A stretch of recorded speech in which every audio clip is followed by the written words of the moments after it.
한 주 동안 잘 지내셨어요? 예, 안녕하세요. 네, 반갑습니다. 예, 오늘 새로운 분이 등장하셨는데 유 교수님께서는 유승무 교수님께서는 지금 박소 교수님하고 자연스님 같은 학교에 교수로 계신 분이시죠? 두 분께서 먼저 좀 소개를. 제가 먼저 예. 그 불교 사회학을 한다고 공부한다고 했을 때 저 혼자인 줄 알았거든요. 저보다 먼저 시작하고 계셨던, 그래서 저한테는 등대 같은 분이십니다.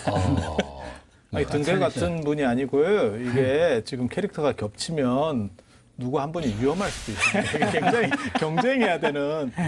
저는 안동 분이셔서 유교 대표로 올라오신 줄 알았어요. 네. 저는 또 깜짝 놀랐는데 고등학교 동창이에요. 네. 예, 한 지금 어떻게 되나 한 40년 가까이 만에 만났는데 얼굴이 여전합니다. 네. 예. 네, 저는 우리 박 교수님께서 말씀하셨지만 이제 이 사회학을 원래 전공을 했고요. 또 사회학을 전공했는데다가 이제 우리 중앙성가대학교 스님들하고 이제 강의를 해야 되는 상황이라서 어쨌든 불교계의 어쨌든 사회 현상을 이제 부처님 법에 따라 재해석을 하는 이런 게 제 소임이라고 생각을 했고, 뭔가 좀 도움이 되는 이런 역할, 기능 이런 것들을 하는데 제가 미력이나 아마 좀 일조하고 싶다. 자, 오늘 새로운 멤버도 오셨는데 오늘 얘기를 시작해야 될 텐데요. 오늘 주제가 얼굴 없는 살인 악플입니다. 한 달 전쯤에 가수 설리 자살로 불거진 이슈인데요. 문제가 아주 심각합니다. 한번 VCR 먼저 보고 얘기 나눠볼까요? 기자님들 저 좀 예뻐해 주세요. 시청자님들 저 좀 예뻐해 주세요. 악성 댓글과 루머의 고통을 호소하며 한때 연예계 활동을 중단했던 설리. 좌절하지 않고 이겨내겠다 선언했지만 끝끝내 이겨내지 못하고 극단적 선택을 했다. 제2의 설리를 막아야 한다. 청와대 국민청원 게시판에 등장한 인터넷 실명제 부활 요구. 익명성이라는 가면을 쓰고 오늘도 게시판을 채우는 폭력의 언어들.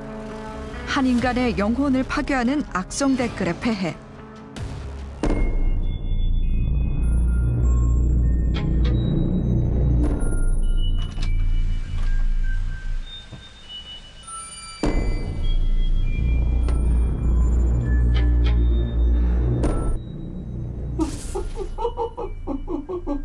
눈은 뜨고 다니냐?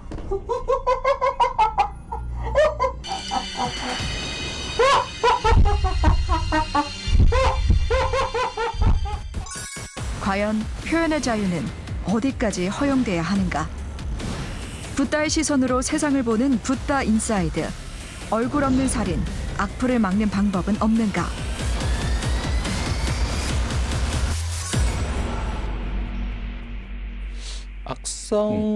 악플 때문에 자살을 했다라고 사실 몰아는 가는데, 그러니까 예전에 왜 그 자살 사이트 이런 얘기도 있었잖아요. 이제 그때도 제가 그런 얘기를 했었는데, 저뿐만 아니라 이제 인터넷이나 정보통신 관련해서 공부했던 사람들, 많은 사람들이 무슨 얘기를 했냐면, 자살 사이트가 사람을 자살로 몰고 가진 않는다. 그러니까 그 사람이 자살을 할 수밖에 없는 이제 실제 현실에서의 어떤 조건들이 있고, 자살 사이트가 그 부분에서 어떤 촉발 요인이 되는 그런 계기들은 된다. 그러니까 이제 무조건 이제 자살 사이트로 잘못을 몰고 가지 말아라. 이런 얘기들은 꽤 있었어요. 근데 악플 문제는 이제 자살 사이트하고는 조금 성격이 다른 것 같아요. 악플은 촉발 요인이 아니라 굉장히 강하게 압력을 가하는 그런 요인인 것 같아요. 그래서 그런 차이는 좀 있는 것 같아요. SNS가 발달하면서 새롭게 대두된 지금 문화잖아요. 그리고 그렇죠. 네. 불특정 다수에게 피해를 줄 수도 있고 누군가를 공격해서 무너뜨리는 재미를 느끼는 사람들도 있고 또 개인적으로는 그런 생각을 해봅니다. 욕이 사실 굉장히 발전한 게 우리나라예요. 유교 문화의 특징 중에 하나가 몸으로 싸우지는 않고, 그러니까 남자들이 마치 싸울 것처럼 얼르고 있지만 싸우라 하면 생각보다는 잘 안 싸우고 욕만 하는 그런 짓는 문화, 개는 물지 않는다 뭐 그런 거. 그런 문화 플러스 그래서 제가 그런 얘기 하거든요. 일본 사람하고 한국 사람하고 싸우면 말로만 싸우면 한국 사람이 100% 이긴다. 우리는 18단 콤보, 조상 대대로 동물로 이렇게 윤회론이기 때문에 동물로 막 변신시켜 가면서 이렇게 다 만들어줄 수 있거든요. 잘근잘근 이렇게 탁 씹어줄 수 있어요. 그런데 거기에다가 플러스 뭐가 있냐면 우리라고 하는 집단주의 구조이기 때문에 상대에 대한 간섭을 누구든지 자유롭게 할 수 있는 거예요. 밥 먹었니? 뭐 안 그러면 너 요즘 얼굴이 왜 그래? 뭐 이런 어떻게 보면 서양에서는 굉장히 신뢰될 수도 있는 얘기들을 그렇죠. 우리는 흔히 할 수 있어요. 그렇죠. 그게 겹치고 자기 표현에 약간 억압적인 그런 유교 문화의 잔재들이 남아있기 때문에 인터넷 속으로 그게 들어가면서 더 폭발력을 가지고 있는 게 아닌가. 근데 지금 연예인들이 특히 이제 피해를 입는 게 제 생각에는 일단 나이들이 좀 어리고, 그죠? 공인이고 또 다른 공인들보다 좀 접근하기 쉽고 또 뭐 편하고 뭐 이런 게 복합적으로 작용해서 또 연예인들한테 댓글, 악성 댓글이 집중되는 면이 있는 거 아닌가요? 연예인들 악성 댓글 악플 받는 연예인들 어린 친구들한테만 있는 거 아니에요. 연령 불문이에요. 연령 불문이고 그런 맥락은 좀 있는 것 같아요. 그러니까 방어 수단이 없는 공격을 받는 거. 사실 그게 어떻게 보면 굉장히 큰 심리적 타격으로 가는 거죠. 악플 문제는 그런 부분들도 있는 것 같고. 제가 생각할 때는 이제 이 말 언어라는 게 이제 일종의 의미 매체인데 우리 소통에서 이제 그 의미들이 이제 굉장히 강렬하게 그러니까 이제 그거는 저는 뭐 사회학적인 측면에서 본다면 이제 우리 사회의 인간관계나 이것들의 반영 이 내용을 담는 게 언어인데 그 그릇이 언어인데 인간의 인간관계나 이 사람들이 굉장히 거칠어지면서 이렇게 욕도 많지만 언어들이 굉장히 이제 비수처럼 날카로워지는 거죠. 특히 이제 요즘 그 청소년들 이 정서적으로 굉장히 하여튼 삭막하고 그다음에 뭐 마음 여유 이런 것들이 거의 없고 대신 이제 스트레스나 막 이런 것들은 굉장히 심하고 그런 것들을 어쨌든 표출을 해야 되는데 이 오프라인에서는 표출하기가 쉽지 않거든요. 그런데 이제 이 온라인처럼 익명성들이 보장이 되고 특히나 연예인처럼 유명한 사람들한테 이렇게 퍼부을 수 있는 그런 기회가 이제 주어지니까 그 날카로운 거칠은 언어들을 이제 쏟아내는 일종의 배설처럼 그런 것들이 하여튼 이 악플에 담기는 것 같다라는 생각이 그 듭니다. 악플이란 말이 원래 우리말은 아니잖아요, 그게? 원래는 리플라이라고 해서 이제 대답하다? 답장 이런 식이죠. 그래서 근데 리플라이를 이제 우리말로 번역하면서는 뭐 댓글, 뿌린말, 덧글 뭐 이런 식으로 저기를 했고 이제 영어 줄임말처럼 이제 리플라이까지 안 가고 리플 이렇게 됐고 거기 플러스 이제 뭐 악의적인 뭐 이렇게 해서 악플이라고 하는 악성 형태로- 리플라이의 준말이군요, 그러니까. 그렇죠. 예, 그렇게 정리가 되는 거죠. 아니 근데 좋은 말보다는 원래 이렇게 조금 안 좋은 말이 더 재미있는 거는 사실이에요. 우리도 그런 거 얘기하잖아요. 뭐 강 건너 불구경이라는 얘기도 있고 싸움 구경 같이 재밌는 거 없다. 저는 사실 강 건너 불구경이라는 얘기를 좀 생각해보고 굉장히 깜짝 놀랐었어요. 그러니까 불구경은 재밌는데 자기는 전혀 피해보기 싫은 거야. 그래서 자기는 강 건너에 있는 거예요. 불똥도 안 튀고 이거 굉장히 그러니까 재미만 보고 나는 피해가 전혀 없기를 사실 그런 심리 구조가 예전부터도 있었다는 생각을 할 수 있거든요. 그래서 그게 SNS라는 가상 공간, 그 다음에 자기를 이렇게 보호될 수 있는 공간 속에서 더 활발하게 작동하고 있는 게 아닌가라는 생각을 해봅니다. 그 스님은 특히 저희 중에서도 제일 그 왕성하게 사회활동하시는 공인이시잖아요. 말하자면. 그 악플 많이 받아오지 않으셨어요? 기분이 어떠셨어요? 제가 아마 조계종 전체를 통틀어서 가장 많은 이렇게 조금 공격을 당하는 사람 중에 한 명이고 어떤 이슈나 그 중간쯤에 제가 언제나 있었던 어느 순간부터 그렇게 되는데요. 근데 저 같은 경우는 사실 악플에 대한 생각이 좀 달라요. 그것도 관심이다라고 생각을 하고요. 빚도 재산이다. 굉장히 강한 멘탈이신 스님. 싫어하는 말이기도 한데 그래서 그렇게 관심을 가져주는 것도 어떻게 보면 표현이다라고 생각을 하는 거고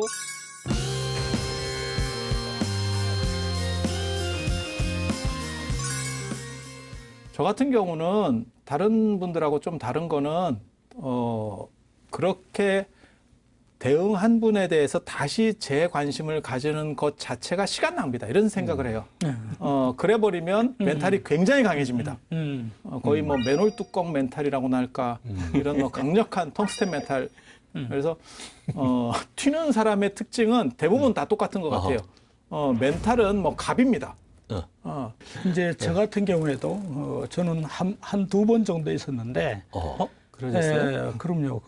이렇게 시민단체, 저는 시민단체 비판을 굉장히 강하게 한 적이 있습니다. 특히 불교 시민단체. 그때 이제 이렇게 반응이 굉장히 강하게 왔어요. 근데 이제 달리더라고요. 근데 저는 저도 이제 스님처럼 즐기는 경지까지는 안 가고 이제 무시 전략이죠. 이제 한번 딱 보고는 그 다음부터는 이제 관심을 아예 꺼버리는 거죠. 그 다음부터 뭐 달렸는지 자체를 이제 사실은 파악을 못했어요. 근데 처음에 굉장히 하여튼 화가 많이 났어요. 근데 이게 화가 나는 그 화를 가지고 대응을 하면 계속 말려들겠더라고요. 유 교수님이나 우리 자연 스님은 이제 멘탈 갑인 분들이고 통상적인 경우에는 이제 트라우마를 겪잖아요. 겪죠. 그 어떤 트라우마가 있는지 한번 좀 간단히 설명해 주시겠습니까? 일단 이제 제 같은 경우에는 네. 그러니까 사실은 처음에는 굉장히 큰 분노 같은 것들이 있더라고요. 그러니까 이 정당한 지적인데 이제 그 자기들 편에서는 이제 일종의 비판을 방어하기 위해서 공격을 막 퍼붓는 거예요. 그 이제 처음에는 오기가 나서 저걸 맞대응을 해서 계속 싸우자. 만약에 이제 그랬으면 이제 내가 상처를 그러니까 이게 싸움이라는 거는 내가 공격하는 만큼 나도 많이 당하거든요. 그렇지. 그게 이제 사실은 오랫동안 기억에 혹은 뭐 마음속에 자꾸 각인이 되는 거예요. 그게 이제 트라우마처럼 이제 남는 거죠. 그래서 그와 유사한 상황이 저도 이제 그런 적이 있었어요. 그러니까 유사한 지금 이 주제 딱 받았을 때도 그 기억이 나는 거예요. 옛날에 이제 내가 받았던 그런 기사 또 그걸 썼던 사람도 이제 제가 누군지 대충은 알아요. 이 문맥을 보면 아니까. 뒤끝이 있으시네. 악플에 그게 이제 지금 뭐가 남아 있으신데요? 굉장히 쿨하신 분인데. 박 교수님 예. 최근에 무슨 우리 남 기자라는 분이 기자가 뭐 그 악플 뭐 100개를 읽어보고 마음이 무너졌다 뭐 이런 기사를 쓴 적이 있다는데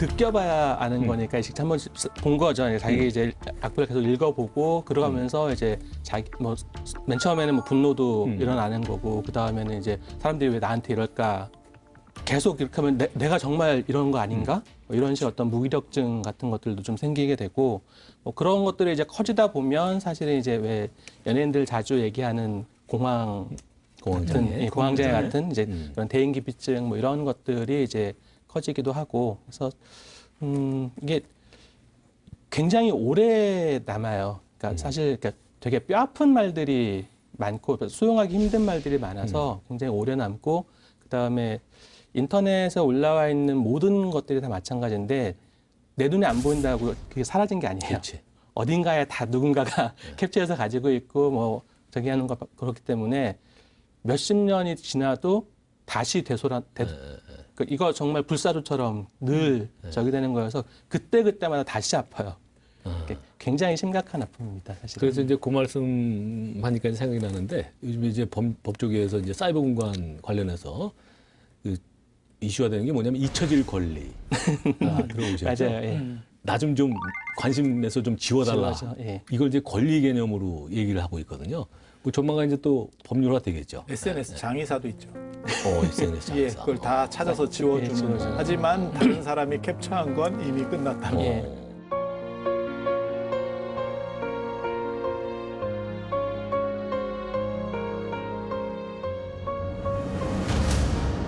지금 말씀들 들어보니까 이렇게 누가 봐도 불쾌한 그 말, 악플을 다는 그 심리가 뭘까요, 박 교수님? 응? 도대체 왜 그러는 거라고 우리 사회학적으로 분석을 하고. 일단은 이제 좀 뭐 튀고 싶어하는 그런 그러니까 나를 드러내고 싶어하는 그런 성격도 굉장히 강한 부분들이 있는 것 같으니까 이게 이제 사실 상당히 많은 사람들은 오프라인 현실에서는 자기 자신을 이렇게 드러내는 것이 쉽지가 않아요.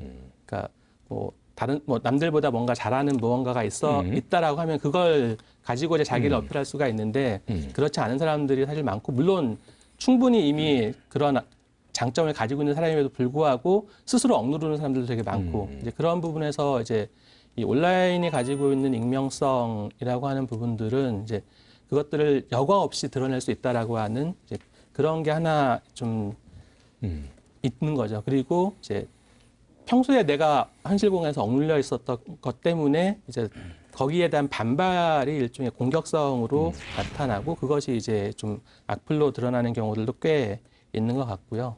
그래서 실제로 악플 다는 사람들 보면은 평범한 사람들 되게 많아요. 악플 전문가도 있습니다. 거기다 하나 더 네. 저기 하면 악플만 막 다는. 그 두 가지 뭐 익명성이라든지 네. 이제 자기 스트레스를 이제 해소하는 그런 요인 두 가지 외에도 이제 악플 다는 친구들이 갖고 있는 게 이제 관심. 그러니까 내가 관심을 받고 싶어 하는 거예요. 그러니까 일종의 동료의식이랄까? 내 생각을 했는데 나와 같은 생각을 하는 사람이 많다.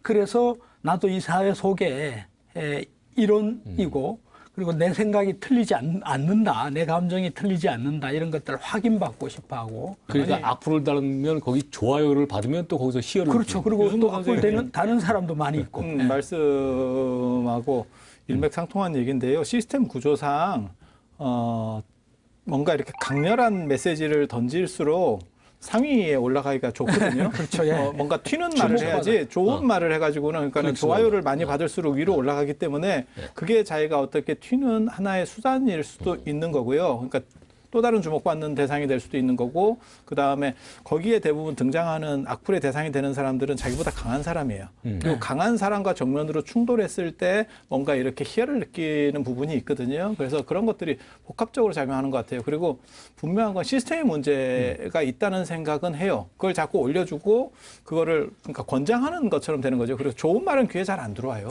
지금 선생님 말씀처럼 이제 오프라인에서는 자기보다 굉장히 출세한 사람이라든가 성공한 이해 못하지. 사람한테 직접 못하거든요. 그런데 그런 사람들한테 평소에 억눌려 있던 것을 익명성에 가려서. 익명성에 가려서 한번 공격을 해볼 수 있는 이런 것도 분명히 있는 것 같아요. 예. 일종의 가면인 거죠. 탈춤. 그렇죠. 네. 아, 요즘 가면성이 보니까 같이. 무슨 뭐 이게 젊은 친구들만 악플을 다는 줄 알았더니 그게 아니고 뭐 40대, 50대, 60대들도 많다면서요? 네. 40대, 50대들이요. 그러니까 처음에 인터넷 PC통신 시작하던 그렇죠. 지금 천리안. 그 사람들이에요. 맞아요.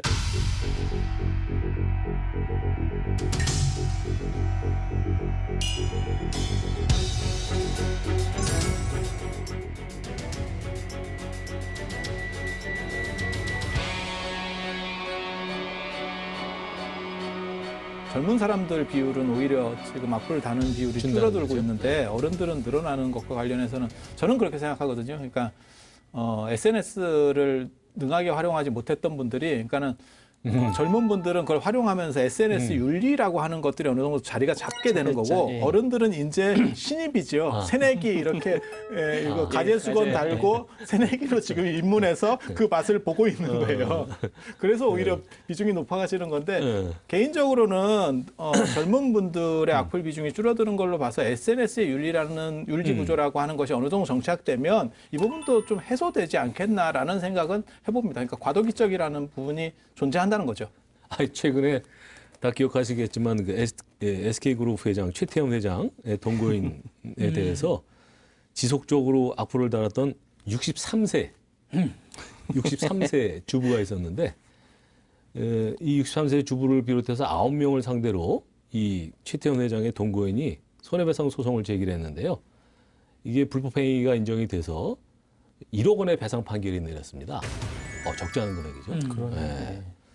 이거 한마디로 63세 가정주부도 악플을 달고 뭐 이 사이버 모욕죄를 범한다. 그런 거 이런 없어요. 그러니까 네. 뭐 대기업 부장, 뭐 이사 이런 분들도 저기 하고 뭐 대학 교수들도 사실은 악플로 문제되는 사람들도 있고. 그러니까 직업도 그렇고 뭐 연령도 그렇고 다.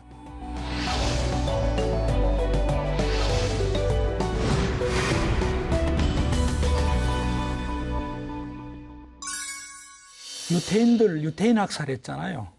이제 마르크스가 이제 유태인 문제라는 책을 보면 이제 마르크스 진단은 그 당시에 사회 경제 구조가 잘못되어 있었다는 거죠. 그 모순을 이제 그 사람들한테 이제 다 돌리는 거예요. 그러니까 이 사회 구조라든지 사회 체제가 사실은 좀 작은 얘기인데 한때 우리나라 영화도 좀 있었는데 나라야마 부시코라는 일본 영화였는데 그 15세기인가 일본의 이렇게 그 농촌 마을에 사회 경제가 어려운 거예요. 그러면 65세 이상 그 부모들을 이제 그 고려장처럼 이제 버리는 그런 영화인데 그 이제 먹고 사는 문제가 해결이 안 되는 거예요. 그럼 누군가는 죽어야 되는데 누가 죽냐? 이게 사회적 약자한테 이제 그걸 씌워서 합리화시켜서 이제 고려장을 보내는 거거든요. 그리고 그걸 의식처럼 이렇게 행하는 건데 저는 우리 사회가 이제 그런 리추얼들을 만들어내고 또 어디에 책임을 전가시키고 이렇게 해서 이제 생존 문제나 구조적인 문제들을 전가시키는 이런 시스템들이 이제 만들어진다. 그거는 이제 뒤에 보면 결국 이제 당시의 사회의 구조적인 문제, 그렇죠. 사회 경제적인 문제, 불평등 뭐 이런 것들이 뒤엔 도사리고 있는 것 아닌가. 저는 우리 사회 구조 전체, 우리 삶의 방식 전체에 대해서 좀 비판의 시선도 좀 이 기회를 통해서 좀 둘 필요가 있지 않은가. 아니, 저 같은 경우는 사실 우리 유 선생님하고는 약간 다른 관점인데요. 그러니까는 유교의 집단주의주의 구조 속에서는 묻혀야 산다 했었어요. 그러니까는 튀어야 산다가 아니고 묻혀야 사는 거거든요. 그래서 뭐 교실 같은데 예전에 학생이 앉으면 구석부터 차기 시작하는 거거든요. 그래서 드러나지 않고 요즘도 그래요. 90년대 말부터 사실은 개인주의가 가속화되면서 자기 PR 시대, 그다음에 스펙을 강조하다 보니까 이게 개인화가 치열해진 거죠. 그러니까 튀어야 산다, 묻혀야 산다에서 불과 한 세대 아니면 1.5세 만에 튀어야 산다로 바뀌는 거예요. 그 과정에서 튀는 방식이 능력으로 튀면 제일 좋죠. 하지만 능력으로 튀기는 어려우니까 그렇죠. 또 다른 수단들로 튀는 거고, 그러니까 그런 거 있잖아요. 정치를 잘해서 성군일 수도 있지만 앞에 사람이 한 걸 전부 무너뜨리면서 내가 그걸로라도 이름이 기억되겠어라고 하는 스타일의 군주들도 있거든요. 그래서 악플이라는 게 어떻게 보면 대중이 튀기가 가장 편한 수단 중에 하나라는 생각도 해요. 아니 근데 지금 유 교수님, 유 교수님 말씀이 이제 우리나라 이제 구조적인 문제가 이제 악플로 이렇게 표현이 된다 이런 취지신 것 같고, 뭐 자연 선생님도 비슷한 말씀인데 자연 선생님 그 지금 일본이나 뭐 네덜란드 외국의 경우에는 악플보다 더 선플이 많다면서요? 이제 우리나라가 특별히 악플이 많은 이유는 아까도 잠깐 말씀을 드렸지만 이제 유교 문화에서는 욕이 발달한다라고 하는 거하고 그 다음에 이제 갑자기 변모된 사회 구조 속에서 개인화되면서 나타나는 그런 현상들이 중첩됐다라는 생각을 하거든요. 근데 일본만 같아도 같은 동아시아 문화권이라도 일본은 사무라이 문화예요. 그래서 욕 자체가 발달하지 않습니다. 욕하면 그쵸. 그냥 마음에 안 같이 들면. 붙어야 되고 누구 하나는 배를 갈라야 되고 이런 상황이라서 욕 자체가 발전하지 않고 있어요. 그러니까 어떤 의미에서는 욕의 카타르시스, 찰진 욕을 할 수 있는 게 우리나라 문화의 특징이에요. 입에 쩍쩍 붙고 딱 들었을 때 확 오는. 그래서 그런 것들이 사실 우리 속담에 그거 있어요. 사촌이 땅 사면 배 아프다고. 넘이 사면 배가 안 아픈데 가까운 사람이 사면 배가 아파요. 그런데 공인들은 가까운 사람으로 느끼기 쉬워요. 그렇죠. 그런 현상들이 있기 때문에 친밀감을 갖죠. 결국 무언가를 해서 이제 조금 그 사람에게 험집을 내면서 내를 드러내는 그게 막 동시적으로 작동하는 것 같아요. 지금 영상 하나가 준비되어 있는데요. 2014년도에 개봉됐던 영화인데 당시에 한 5년 됐네요. SNS의 시대상을 현실감 있게 보여주는 화제작인데 소셜 포비아라는 영화입니다. 총기 소지한 채 탈영한 박병장이 속초 시내 모 모텔에서 목을 매단 채 발견됐다는 소식. 네티즌들은 이 사건에 대해서 병영부조리로 빚어진 또 하나의 참극이라고 평했고 왜 그런 선택을 한 건지 납득할 수 없다. 개인의 나약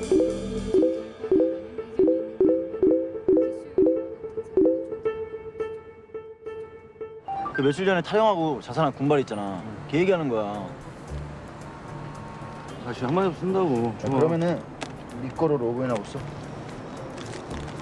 야, 주영이 악플 쓸 줄 아냐? 오.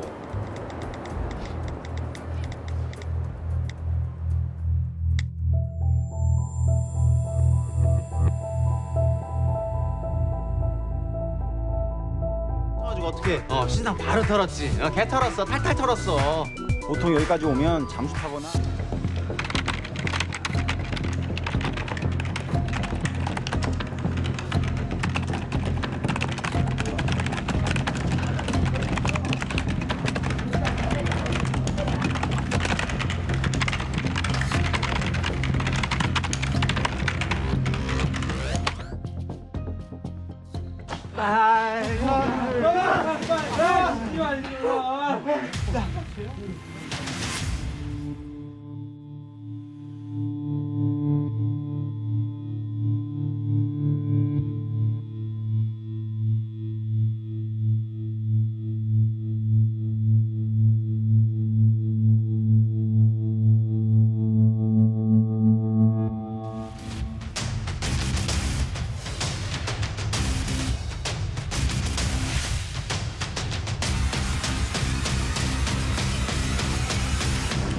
예, 그 사이버상의 공격이 현실까지 이어지고 한 사람을 집단 공격하는 모습인데요. 일종의 광기 같은 느낌이 든대요. 자연스레 그 희생양을 정해서 괴롭히는 그 집단적인 폭력성 관련해서 중세 마녀 사냥 얘기를 좀 해주시겠습니까? 그러니까 이게 네. 굉장히 재미있는 건데요. 어떻게 보면 이런 마녀사냥 같은 게 관동 대지진 때도 나타난 거죠. 그렇죠. 사회적 문제나 네, 어떤 네. 이슈거리를 또 다른 약자를 공격하면서 표출하는 방식. 그래서 그걸 통해서 위정자들이 어떤 안정성을 확보하는 방법. 그래서 마녀사냥 때 같은 경우가 아마 간빙기일 때일 거예요. 그래서 이제 식량 공급이라든지 이제 기후적인 기후변화들이 조건들이 별로 안 하면서, 좋고 예. 그 다음에 병 같은 게 돌고 이래서 이제 여자들 약자 특히 이제 천주교 같은 경우는 여자에겐 신성이 없죠. 아담은 그렇죠. 예. 하나님이 입김을 넣어서 만들어서 신성이 있는 거고 그 다음에 여성은 그걸 가지고 다시 거기서 갈비뼈로 갈비뼈 그러니까 하나로 만들었죠. 재활용해서 그래서 이제 결혼하면 성도 남자 성으로 따라가는 거고 그리고 그렇기 때문에 악에 대해서 유혹되기가 쉬운 거고 그 2부에서부터 내려오는 문제가 있고 그때 한 10만 정도 여기서는 죽였다 뭐 이렇게도 얘기하는데 제가 알기로는 그보다 훨씬 더 많이 죽였습니다. 100만 이상 불에다 이제 꿔서 죽이는데 되게 재밌는 게 스스로 여자는 지목만 받아도 해명을 해야 되는 문제가 벌어져요. 자기가 마녀가 아니라는 걸 해명해야 돼요. 근데 남성 같은 경우는 지목을 받아도 혐의가 보였어도 취소하면 살 수 있어요. 그래서 지금 이 약자를 몰아가서 물론 여기에는 또 다른 요인도 있어요. 그러니까는 이 혼자 살거나 이런 여자들을 이렇게 공격함으로 인해서 그 사람을 몰락시키면 그 재산을 이렇게 편취할 수 있는 방법도 있어요. 그런 것 때문에 아마 더 확대된 것 같은데 소수의 약자를 몰아서 관심을 집중시키고 그것을 통해서 대리만족, 그다음에 사회적 안정을 취하려고 하는 방법 이런 것들도 사실 지금 이 악플 심리하고 연관돼서 생각해 볼 수 있다는 것 때문에 좀 관심이 가는 그런 부분이기는 합니다. 그런 마녀사냥이라고 하는 부분들이 대체로 보면은 이제 분노를 이제 한쪽 방향으로 몰아주는 그런 적이 있지만 사실은 공포를 그쪽으로 제어하는 그런 부분도 있어요. 근데 이제 이 분노나 공포라고 하는 것들이 사람들의 이성을 굉장히 위축시키면서 이제 이제 한쪽 방향에 싹 쏠릴 수 있는 그런 조건들을 만들죠. 그러니까 가벼운 선동에도 굉장히 쉽게 막 이리저리 요동쳐가면서 휩쓸릴 수 있을 만큼 이제 그런 어떤 불만, 어떤 뭐 분노, 공포 이런 것들이 지금 현재 우리 사회에 굉장히 많이 일상화되어 있다라고 하는 하나의 어떤 반증일 수도 있을 것 같아요. 이 악플 문제 같은 경우들은. 사실 저는 이 악플 문제는 강자에 대한 도전, 강자에 대한 약자들의 연대. 그래서 전에 변호사님이 그거 말씀하셨었잖아요. 그러니까는 악의 공동체. 그러니까 악을 통해서 서로 간에 이렇게 연대 의식을 가지는 공범이 그런 되는 거죠. 공범 의식 그런 식의 구조들이 나보다 더 가진 사람에 대한 도전으로 작용하고 있는 게 아닌가 싶어요. 지금 보니까 그 부처님 당시에도 그 뒷담화를 하고 소위 그 당시에 맞불이 없었겠지만 뭐 이런 사람이 이런 얘기가 있는데 제가 찾아보니까 그 법구경 253번 개송에 이게 배경이 된 일화라는데 그 당시에도 어떤 그 비구 스님이 계속 이제 남 험담만 하고 다니는 스님이 계셨나 봐요. 면전에서도 하고 뒤에서도 하고 그러니까 다른 스님들이 아예 상종을 안 하는 거죠. 네가 잘못했다라고 얘기하는 게 아니라 아예 잘못 이제 인연을 맺으면 이제 덤택이 있을까 봐. 그러다가 이제 부처님께 저 이제 어떤 비구가 그 뒷담화하는 비구 얘기를 했더니 부처님께서 이렇게 이제 말씀을 하셨답니다. 남의 허물을 찾아내서 항상 불평을 품는 사람은 번뇌의 때가 점점 자란다. 그의 번뇌는 자꾸만 불어간다. 이게 법구경 253번 개송입니다. 스님 뭐 다른 그 부처님 당시에 다른 일화는 아유, 뭐 알고 율장에 보면 제가 율 전공자로서 얘기하면 그게 금서거든요. 그러니까 신도는 둘째치고 삼위 삼인이도 보지 마라 이렇게 금서인데요. 그게 일종의 법원 판례집입니다. 율장이요? 예. 그 법원 판례집인데 굉장히 특이한 얘기들이 많이 있어요. 굉장히 특이한 얘기들이 많고 그래서 이제 신심 떨어질까 보지 말라라고 하는 대목이 나오는 건데요. 예전에 그러니까 사랑과 전쟁 생각하시면 되죠. 사랑과 전쟁이 사실이었지만 징계한 얘기들이 있는 게 일종의 그 판례 중에서 특이한 얘기들만 뽑은 거잖아요. 그래서 율장도 비슷한 구조들이 많이 나오는데 진짜 서로 많이 씹습니다.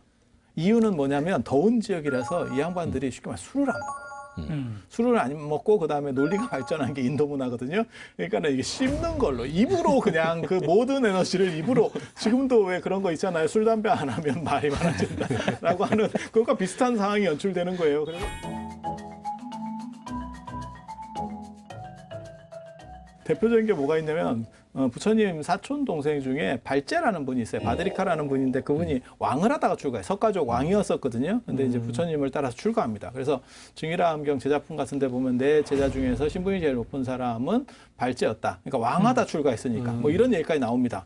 근데 이 양반이 명상을 하다가 아, 행복하다. 이렇게 얘기를 했더니 사람들이 뭐라고 스님들이 가서 부처님한테 씹었냐면 아마 저 발제 비구가 예전에 왕일 때 즐기고 있는 생각을 상상을 하는 것 같습니다. 이렇게 이제 씹는 거예요. 그랬더니 부처님께서 부처님의 특징 중에 하나가 뭐냐면 대면입니다. 대면에서 네가 진짜 그렇게 했느냐? 그러니까 골석 재판 이런 건 없어요. 직접 와봐라, 캐라 이래갖고 와서 네가 진짜 그렇게 얘기했느냐? 그랬더니 예, 제가 그렇게 얘기했습니다. 왜 그렇게 얘기했느냐? 예전에 왕일 때는 좋은 위치에 있었고 여러 경호원들이 있었지만 혹시나 누가 나를 해칠까 두려워했었는데 지금은 아무것도 없으니까 그냥 명상하는 그 자체가 너무너무 즐겁습니다. 이렇게 대답을 해요. 그리고 이게 이런 얘기만 그렇게 해서 결국에 해소됐다는 얘기인데 이런 게 수도 없이 많습니다. 수도 없이 많습니다. 그래서 아시다시피 뭐 신구의 3업 중에서 말에 걸리는 게 4가지예요. 그쵸, 13개에서. 그러니까는 10선계 이렇게 보면 아시다시피 뭐 에어, 그 다음에 뭐 기어, 악구, 그쵸, 예. 그다음에 중설. 네. 그렇게 해서 총 4가지가 걸리는 거라서 가장 비중도 크고 예전이나 지금이나 아무튼 말 문제는 많았었구나. 그리고 사서법에도 에어라는 게 있죠. 그러니까 그쵸. 이건 나쁘게 말하는 게 아니고 에어는 좋게 말해라. 근데 아까 그 변호사님 말씀하셨을 때 서양에서는 이게 선풀이 많다는 걸 보고 저거는 개인화된 것을 인정해 주니까 나랑 다른 사람을 인정해 주니까라는 생각을 했었는데 인간은 누구나 씹는 생각은 있는 것 같아요. 그리고 규정된 사회 속에서 왜 그런 거 있잖아요. 장기가 어디서 나온 거냐면 인도의 수행자들 사이에서 나온 거예요. 그러니까 비폭력적이어야 하니까 폭력적인 거에 대체로 다른 쪽으로 움직이고 있는 거예요. 마찬가지로 정숙한 사람일수록 어떻게 보면 악플의 위험성도 높을 수도 있겠다라는 생각도 해요. 규정화된 사람일수록. 그러니까 인간이 아무리 이성적으로 발전했어도 동물적 속성이 항존하는 한은 어딘가로 그러니까 우리는 길탈을 꿈꾼다.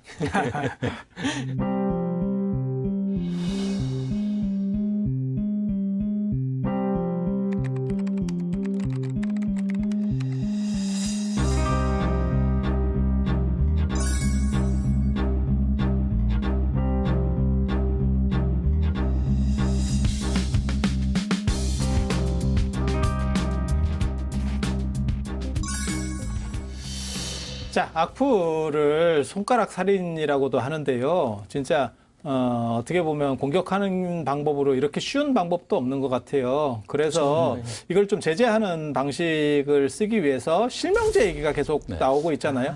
개인적으로는 저는 사실 이런 실명제에 대해서 하면 안 되죠. 반대를 하지만 하면 안 그래도 되지. 또 이제 우리 변호사님 분량을 위해서 법에 대한 이야기를 이 실명제에 대한 것들을 한번 정리를 한번 해주시죠. 2007년도부터 실명제가 시행이 됐는데 처음에는 하루 30만 명 넘는 사이트의 경우에 이용자 본인을 확인하다가 2009년도부터는 10만 명 이상 사이트로 확대가 됐고 2012년도에 헌법재판소에서 위헌 결정이 났습니다.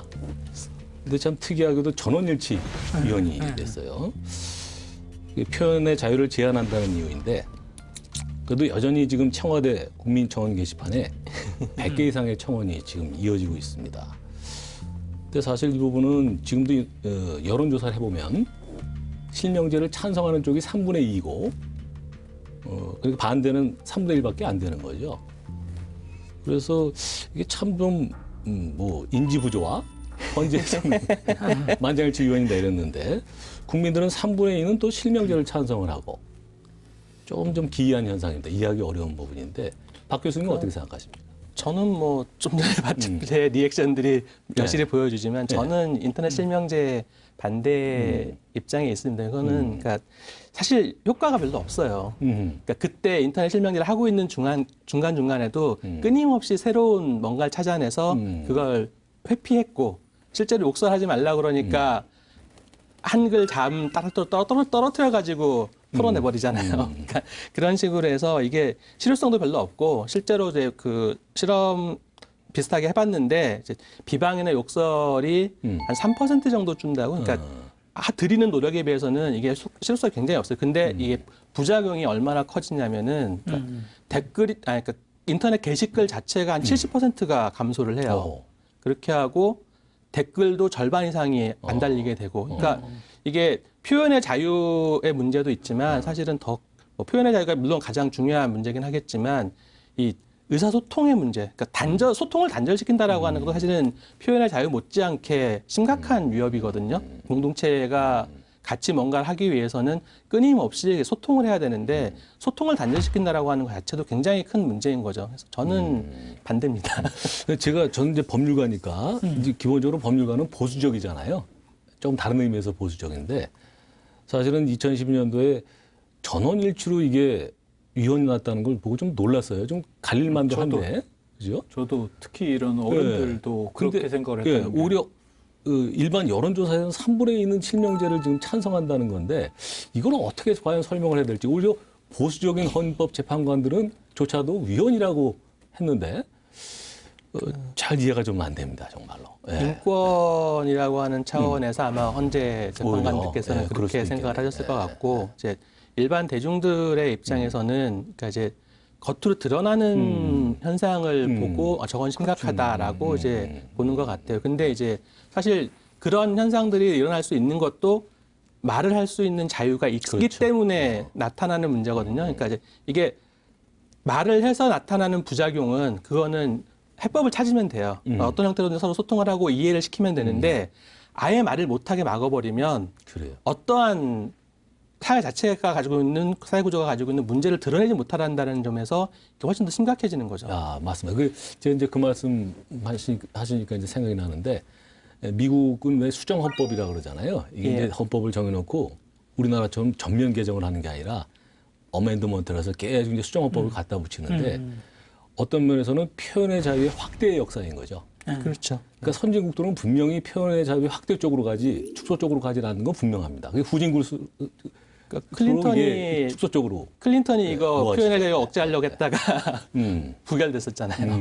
아니 근데 지금 우리나라에서 이런 부분이 좀 더 심각한 거는요. 그러니까는 유럽이나 뭐 미국이나 이런 데는 개인화된 개인주의라는 게 일반적으로 보편화돼 있었던 거고 우리는 집단주의 속에서 침묵을 금으로 알고 있던 사람들이 어느 순간에 익명성으로 풀려버린 거예요. 그래서 논어에 보면 교원정색 선인이라고 그러니까 낯빛을 좋게 하고 좋은 말 이렇게 사부작사부작 이렇게 하는 사람들 치고 어진 놈 드물다 이렇게 뒤에놓고 조심하라고 그래서 하죠. 신목하고 딱 있어라 이런 구조 속에서 한순간에 이걸 풀어줘 버리니까 불과 한 세대 1.5세대 만에 이게 풀리니까 아직 이거를 어떻게 컨트롤할 건가에 대한 통제 능력 자체가 학습되지 못한 거예요. 그리고 저는 사실 저 박소 선생님 의견에도 찬성을 하는데 그러니까 말로써 이거를 억압해 버리면 또 다른 방식으로 그러니까 사회적 문제가 있어서 그러니까 악플이 만연한다는 것은 사회적인 병폐도 분명히 존재하는 거예요. 유승문 그렇죠. 선생님처럼. 예. 근데 그거를 못 풀게 해버리면 또 다른 방식의 폭력성으로 이게 재탄생하지 결국 사라지지는 않을 거라는 뜻이에요. 그러니까 풍선 효과죠. 그렇죠. 내나.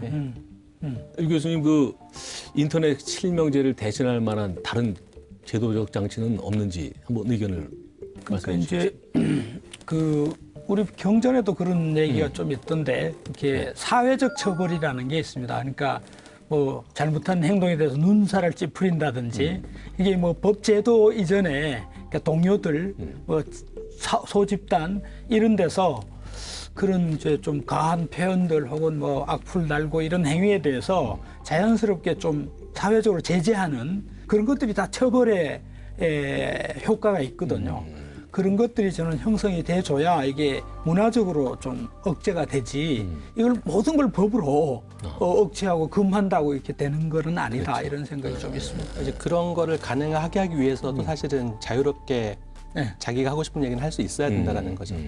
얼마 전에 성적인 문제들 그다음에 뭐 미투 문제 이런 게 있으면서 모든 대학까지 성평등 교육 이런 게 들어와 버렸거든요. 지금 의무교육으로 성인지 교육하죠. 지금 다 들어와 있는 상황이고 이런 것처럼 SNS 윤리 교육이라고 하는 부분이 지금 시급하다는 생각을 해요. 안 그러면 너무 그게 저는 악플을 다는 게 문제가 아니고 그런데 에너지를 쏟는 자체가 너무 소모적이라고 생각해요.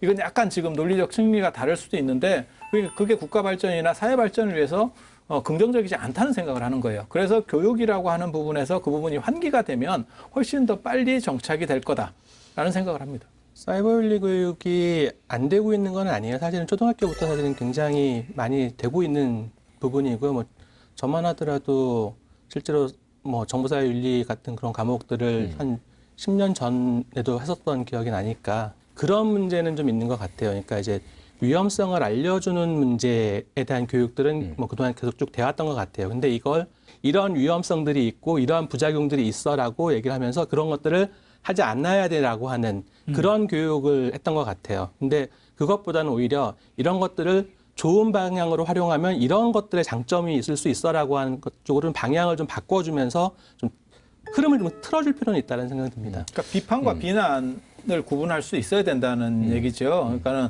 정당한 비판은 당연히 좋은 거고요. 그렇게 어떤 사회가 안전장치를 완전히 만들지 못하는 상황에서는 비판이라는 게 충분히 그 기능을 하는 거죠. 근데 묻지마 비난과 그다음에 이걸 또 뭘 만들어내요. 얘기를 조작해서 뒤집어 씌우는 문제들이 있는 거예요. 그러니까 사회적 약자에 대한 공격 이게 이제 뭐 심각한 문제죠. 아까 여성이라든지 장애인이라든지 이 하여튼 말을 대꾸를 못한다든지 이런 약점을 이용해서 이제 공격을 하는 그런 것은 제재를 좀 지금 그 일본의 경우에 참 재밌는 입법 사례인데요. 2002년도에 프로바이더 책임 제한법, 프로바이더라면 인터넷 제공자, 그러니까 뭐 포털 사이트나 뭐 그런 언론사 데를 게시판 뭐 말하는 이런 예, 맞습니다. 게 있는데, 그러니까 지금 아까 박 교수님 말씀하신 대로 인터넷 실명제는 그건 하지 말고 그냥 풀어주되 표현의 자유를 넓게 인정하되 그 책임, 거기에서 노출되는 책임을 그 인터넷 제공자한테 소위 징벌적 손해배상이라고 그래서 이것은 좀 전문적인 얘기인데 보통 이제 우리 손해배상 청구를 하게 되면 그 두 가지를 입증해야 되거든요. 손해가 있다는 것, 내가 손해를 입었다는 것하고 그 손해 액수까지 입증을 해야 되는데 그 입증 책임이 이제 그 청구자한테 있기 때문에 현실적으로 소송해 보면 쉽지 않습니다. 근데 징벌적 손해배상은 뭐냐면 웬만큼 이제 소명이 되면 왕창 물리는 거예요. 이게 이제 미국에서 발달한 건데 미국에도 보면은 왜 손해배상하면 뭐 몇백억 나오잖아요. 그러니까 막 회사가 망하고 그러지 않습니까? 그런 개념인 거거든요. 그러니까 그렇게 이제 잘못하면 이제 과도한 입법이 되고 좀 그렇게 되는데 하여튼 여기서 좀 착안할 만한 건 뭐냐면 그 책임을 이제 인터넷 제공자한테 물림으로 해서 철저하게 관리하고 이렇게 좀 자기 정화하고 네, 뭐 이런 식으로 유도를 해가는 건데. 그 부분이 이제 엄밀하게 얘기를 하면은 이제 그런 거예요. 그러니까 이제 댓글을 달 수 있는 구조에서 제한을 두는 아까 봐서 그런 말씀 잠깐 나왔지만 이제 댓글을 뭐 몇 장에서 못하게 한다라든지 뭐 이런 문제들. 그 다음에 이제 악플의 피해를 입었다라고 생각하는 사람들이 이제 나 저 글 때문에 내가 상처를 받았어. 그러니까 저거 누가 했는지 나한테 알려줘. 이렇게 하면 이제 실제로 그거를 이제 알려줘야 될 의무가 있는 거죠. 저는 이 부분도 사실은 이제 국가가 기업에다가 책임을 전가하는 거 아닌가. 사실은 이제 개인도 기업에 적용하는 문제가 있고, 왜냐하면 자기가 한 행위에 대한 벌은 자기가 받아야 되는데 기업에다 떠넘겨버리고 국가는 국가대로 기업에다 떠넘겨버리는. 아까 이제 법률 얘기가 나왔으니까 마저 제가 좀 한 말씀만 더 드려볼게요. 유 교수님께서 이제 차별금지법 얘기를 하셨는데 좋은 이제 차관 사항이라고 생각이 되는 게 지금 현행 법률로는 이제 명예훼손이다 모욕죄다 처벌하려면 피해자가 특정이 돼야 되는 거죠. 그렇죠. 근데 예를 들면 차별 발언이라고 하는 거는 이를 뭐 여성이나 뭐 성소수자 이러면 그거는 피해자가 특정이 안 되기 때문에 현행법으로 처벌할 수 없는 거니까 그거는 소위 그런 언행을 했을 때 차별금지라고 간주를 해서 차별이라고 차별에 간주해서 해당되는 거를 한 처벌하는 사람을 법을 만들 수밖에 없는 거고 소위 이제 좀 전문적인 얘기인데 그 명예훼손이나 모욕죄는 사실 개인적 법익에 대한 침해잖아요. 그렇죠. 네. 근데 차별금지법은 이제 뇌물죄나 이런 거죠. 피해자가 없는 피해자가 특정되지 않지만 사회 전체가 피해자인 그런 개념의 법률이 되겠습니다. 그것도 한번 고려해볼만 하다고 생각을 합니다. 저는 차별금지법 제정에도 적극 찬성합니다. 아니 저는 어떤 법도 결국 사람을 바꾸지 못하면 그렇죠. 실효성이 없다는 생각은 해요. 네. 그러니까 마치 과속카메라 많이 다는 거하고 똑같은 거고 과속카메라 달아도 과속이 줄어드는 게 아니고 기분이 나쁜 어떻게 보면 또 다른 기분 나쁨이 생길 수도 있는 거니까요. 어떠한 인위적 제재를 통해서 무엇을 할 수 있다가 아니고 사람 자체를 그렇죠. 바꿀 수 있는 방식으로 해법을 찾아가야 되고 그 부분에서 사실 불교나 안 그러면 종교적인 역량이라든가 인문학적인 관심들 그다음에 사람에 대한 애정 그다음에 공감 능력 이런 것들이 답이 될 수 있다는 생각을 해요. 그 불교적 해법 하면은 또 우리 박수 교수님이시잖아요. 좀 말씀해 주세요. 왜 그건 아니고 이제 제가 정보사회학 전공이었으니까 이제 불교랑 좀 연결시켜서 그런 얘기를 잠깐 했었는데 사실 이제 악플 말이잖아요. 그러니까 아까 스님도 이제 그 십성계 얘기하고 그 삼업에 대한 말씀을 하셨는데 이게 이제 저는 그 생각을 했었어요. 그러니까 손가락으로 타이핑을 하니까 신업인 것이 아니라 그러니까 생각을 하고 있는 것이 말로 나오고 말은 또 행동으로 연결이 되고 그건 또 다시 그렇죠. 생각으로 계속 이게 돌아가잖아요. 그래서 이게 결국은 신구의 삼업이 따로따로 있는 게 아니라 하나인 거고 근데 이게 악플은 결국은 이게 악업이니까 우리가 불교에서 하는 거는 사실은 이제 악업을 소멸시키고 업장을 이제 녹여내고 그다음에 선업을 증장해야 된다라는 얘기를 하잖아요. 그런 점에서는 이제 뭐 좋은 글, 좋은 말 이런 것들을 쓰게 함으로써 일종의 이제 선업을 받을 수 있게 좋은 과보를 받을 수 있게끔 해주고 이제 그런 것들이 일종의 이제 뭐 구도이자 수행이 될 수 있게끔 그렇게 이제 결집해서 좀 분위기를 만들어주는 거는 필요하지 않을까라는 생각을 합니다. 이게 분명한 거는 이게 참 악담을 하고 악플을 달고 그러면 분명히 그게 상대방을 향하기도 하지만은 양날의 검인 거죠 이게. 예, 자기도 악해지고. 예. 그래서 이 악플과 관련해서 제가 사실 가장 먼저 떠오른 거는 불교적인 얘기보다 그 유명한 설시, 풍도의 설시라는 거 있거든요. 5대 십국 시대 때 이 굉장히 재밌는 사람입니다. 5개 왕조에 11명의 군주를 섬겼던 이게 뭐 대단한 능력자인가 30년 동안 근데 그 양반이 혀를 어떻게 해야 되느냐가 그게 설시거든요. 설시라는 걸 썼는데 그게 굉장히 유명합니다. 읽어드리면 입은 재앙을 여는 문이고 혀는 자신을 베는 칼이니 그러니까 상대와 나와 동시성이라는 거예요. 그러니까 입을 닫고 혀를 깊숙이 간직하면 어디서나 걷더니 몸을 편히하리라. 그게 30년 뻗는 내용이래요. 아, 말 조심해자 이거 맞요. 좋은 말을 할 수 있으면 가장 좋겠지만 좋은 말을 못 한다면 부추기지는 않았으면이라는 생각을 해보게 됩니다. 저는 이제 불교 입장에서 이제 불교 사회하고 연결하면 그 업이라는 게 결국 이제 자신의 동기, 그러니까 의지 이런 건데 결국 이제 불교적으로 얘기하면 그 마음의 문제거든요. 자기의 생각, 마음. 근데 그 마음이라는 게 이제 그냥 하늘에 떨어지는 게 아니라 그건 갖고 오는 거 사회적으로. 그래서 그 우리 사회를 지금 보면 주로 물질적 가치, 뭐 성공, 뭐 이런 것들만 이제 그 가치를 너무 강조하다 보니까 아까 뭐 정서의 가치라든지 마음 수양의 가치 이런 것들은 쓸모없는 것 혹은 뭐 안 해도 되는 것 이렇게 좀 부차화시키고 그런 이제 그 가치 전도 현상이 한 4, 50년 지속되다 보니까 이 마음의 곳간이 저는 정서의 곳간이 다 비었다 우리 사회가. 그러니까 그 곳간을 채워주는 역할을 이제 불교가 좀 해야 된다. 템플 스테이가 됐든 뭐 명상이 됐든 뭐 등등 이런 프로그램을 통해서 사람들의 마음들이 좀 풍요로워지는 이런 프로그램들을 제공해 줄 수 있는 게 저는 불교가 갖고 있는 사회적 좀 굉장히 중요한 역할 중에 하나다. 그러면 자연스럽게 이런 문제가 좀 적어지지 않을까 이렇게 생각이 듭니다. 네. 불교 부처님과 관련해서 사실은 한 말씀 드리면 뭐 저는 사실 여기서 좀 어기는 사람인데요. 저도 이렇게 말을 좀 독하게 하는 스타일이기 때문에. 근데 부처님께서 제자들에게 그렇게 말씀하신 적이 있어요. 제자들이 부처님께서 다가가시니까 어떤 얘기를 하다가 이제 딱 그친 거예요. 그러니까 부처님이 너네 무슨 얘기 했었니? 이렇게 부처님이 서울 사람이셨네. 무슨 얘기 했었니? 말도 올라가시네 진짜.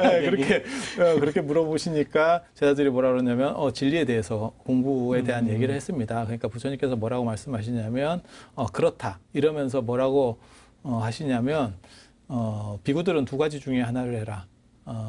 진리에 대한 법다운 얘기를 하거나 안 그러면 성스러운 침묵을 하거나. 예. 그래서 지금 현대 사회가 말이 너무 많은 시대이기도 해요. 저도 말이 많은 사람인데 술 담배를 안 해서 말이 많은 사람인데 침묵을 통해서 관조하고 그다음에 법다운 말을 통해서 자신을 바룰 수 있는 그런 게 가장 이치적으로 안 그러면 타당한 그런 측면이라고 생각을 하고요.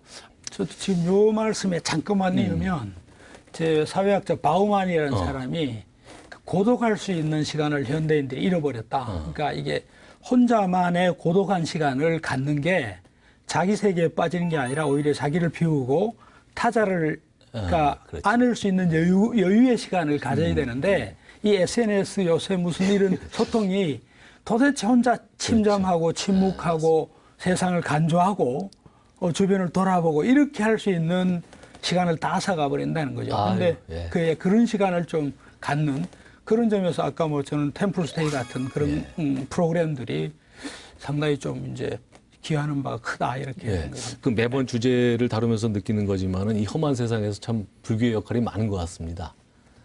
그 책임감을 저희들이 좀 느껴야 되겠죠. 이 교수님 첫 시간 어떠셨어요? 얼떨떨하고요. 그 초보자 이 느낌이 이게 물씬 납니다. 어떻게 적응해야 될지 모르겠는데 해를 거듭할수록 많이 잘하시는 것 하겠습니다. 너무 말씀을 잘하시는데요. 학교에서는 선생님이 저보다 선배시지만 여기는 제가 선배입니다. 네, 그렇습니다. 맞습니다. 잘 오셔서 잘 하신 것 같습니다. 잘하셨어요. 네. 자, 이것으로 오늘은 마치겠습니다. 수고하셨습니다.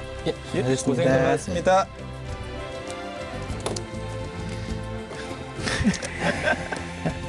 이 녹화를 하는 게 어렵네. 생방보다는 나아요, 선생님. 생방송보다는 나아요. 생방이 날 수도 있어요. 훅 해버리고. 생방이 짜릿해요.